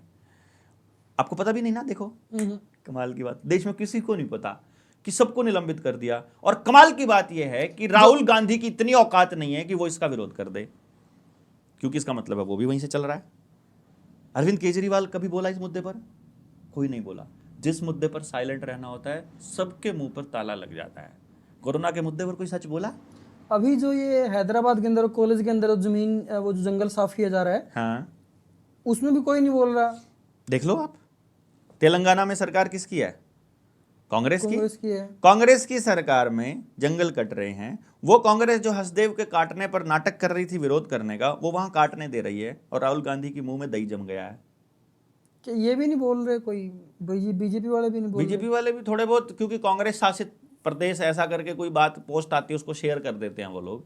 लेकिन बड़ी बात क्या है भाई कि इधर से आदिवासियों को भी बर्बाद किया जा रहा है, जो इस देश के असली मूल निवासी हैं, जो असली भारतीय हैं, और इधर से गाँव को भी बर्बाद किया जा रहा है, जो हमारी पूरे भारत की अर्थव्यवस्था का मूल है। प्रोडक्शन को भी ख़त्म किया जा रहा है और प्रोडक्शन को लोगों में से मतलब डिस्ट्रीब्यूट करने की बजाय, डिसेंट्रलाइज करने की बजाय पूरे प्रोडक्शन को सेंट्रलाइज किया जा रहा है। और आपका सब कुछ जो है वो लूट लूट के कंपनियों को भरा जा रहा है। ये कोई इत्तेफाक नहीं हो सकता। ये ऐसे नहीं हो सकता कि गांव का आदमी अपने बच्चे को पढ़ने के लिए कहीं भेजे और वापस गांव में कभी आए ही ना। इतना परिवारों का टूटना, समाज का ऐसे टूटना, अपराधों का बढ़ना, नशे का बढ़ना, ज़मीनों का नीलाम होना और ज़मीनों का कर्जदार होना और हर आदमी कर्जे में होना और हर आदमी दुखी होना और हर आदमी परेशान होना, ये इत्तेफाक नहीं है मेरे दोस्त। ये सब पूरी तरह से स्क्रिप्टेड है और इसके बारे में हम आपको कब से बोल रहे हैं, 5 साल से तो ओपन मीडिया में आके बोल रहा हूँ, मैं सब कुछ बोल रहा हूँ। ये जो आज चलते चलते लोग गिर रहे हैं, ये जो आज रोज़ आपके गांव में सब बीमार पड़े हैं, इसके बारे में भी बोल चुका हूँ, जेल भी जा चुका हूँ इस मुद्दे पर। अभी भी किसी को पागल नजर आ रहा हूँ। सॉल्यूशन क्या है? बात तो सॉल्यूशन की होनी चाहिए। समझ के क्या कर लेगा इंसान? क्या नहीं कर लेगा बताओ? अब इतने बड़े सिस्टम के साथ कैसे लड़ लेगा वो एक आदमी जिसको समझ आ गया? ठीक है, गांव में एक आदमी को समझ आ गया, क्या वो गांव मान लो मुझे समझ आ गया। अब सबसे पहले आप क्या करोगे? सबसे पहले आप देखोगे कि यार मेरा स्वास्थ्य खराब हो गया है और मुझे सही खाना पड़ेगा। ये जो गेहूं है ये खरीदना बंद करना पड़ेगा।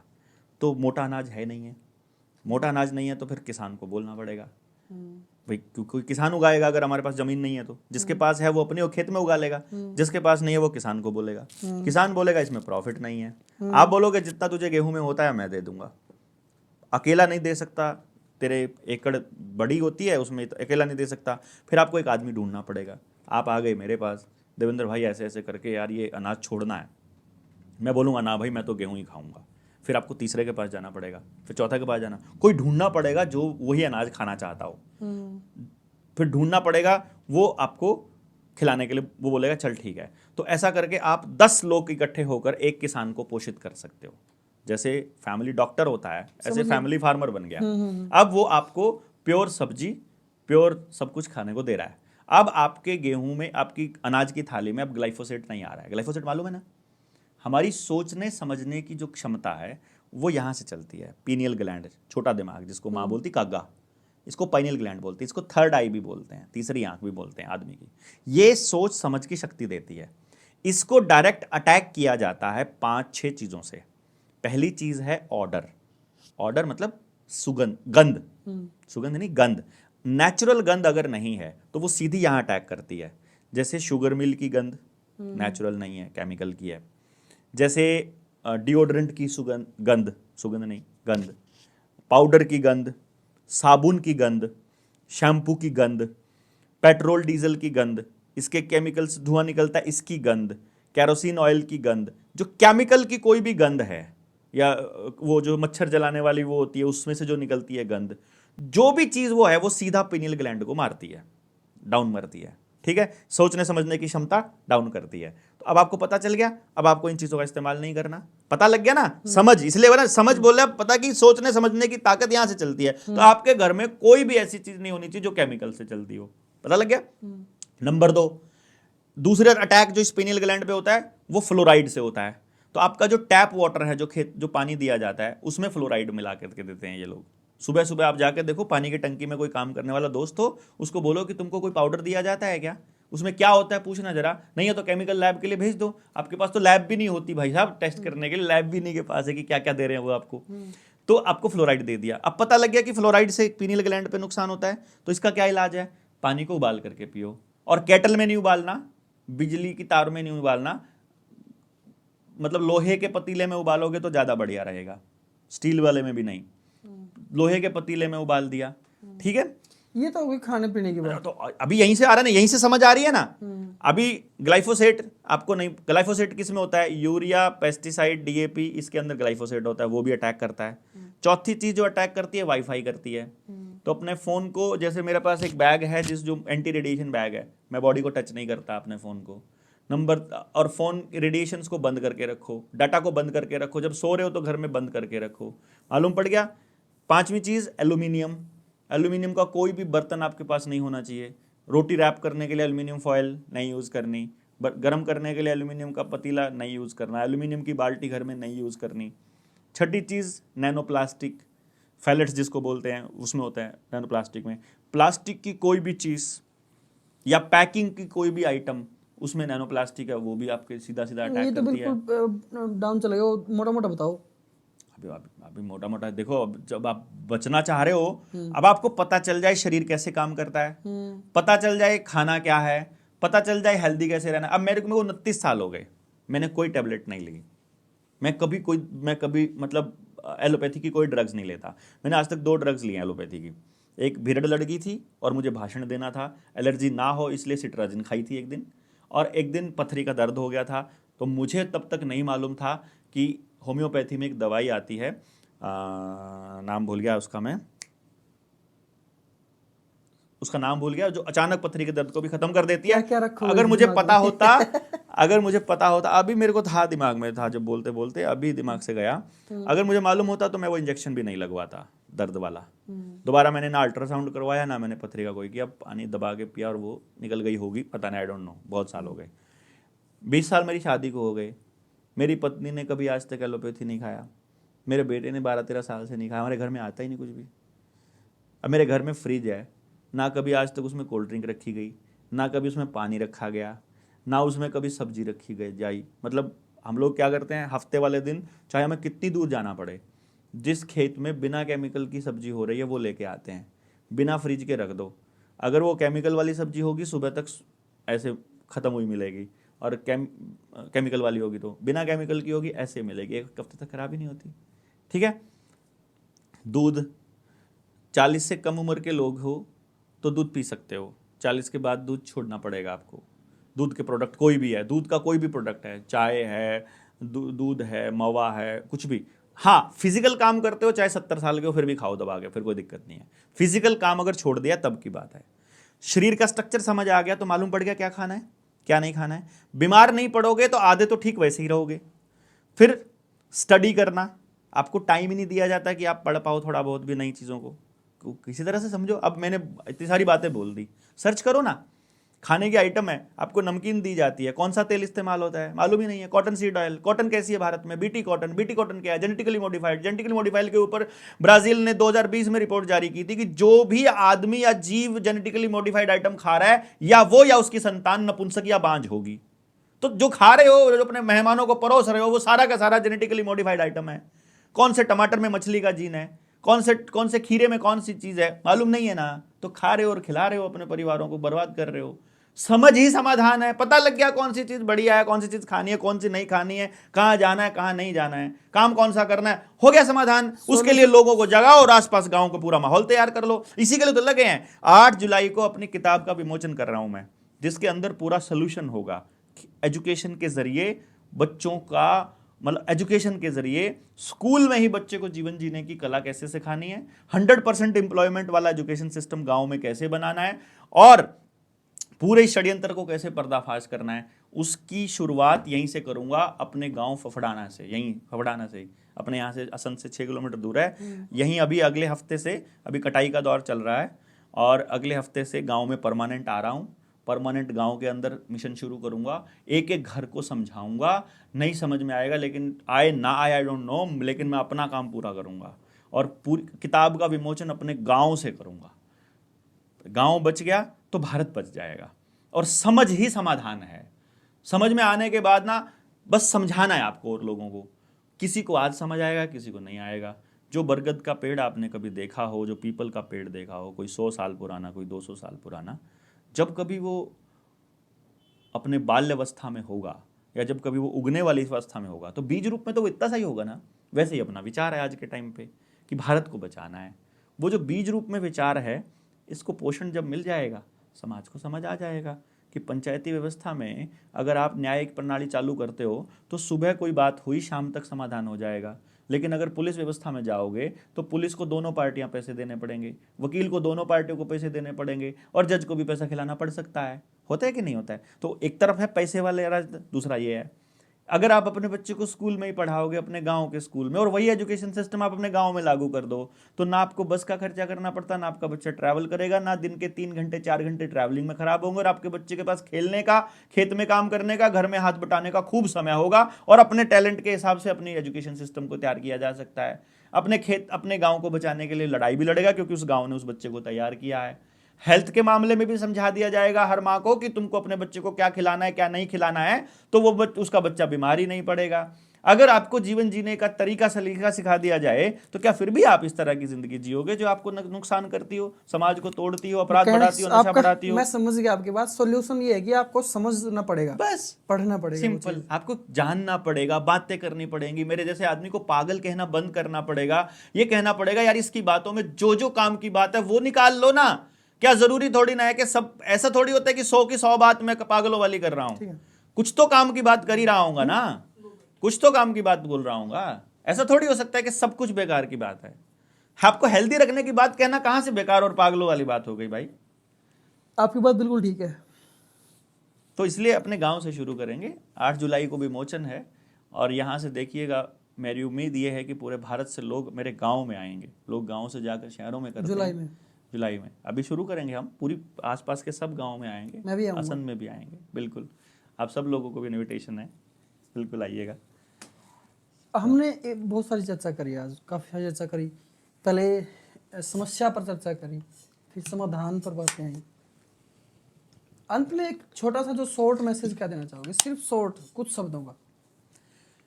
शॉर्ट शब्दों का यही कहना चाहूँगा सभी लोगों को कि भाई हम ट्रैवल करने के लिए नहीं बने हैं। हमारा शरीर बीमार होने के लिए नहीं बना है।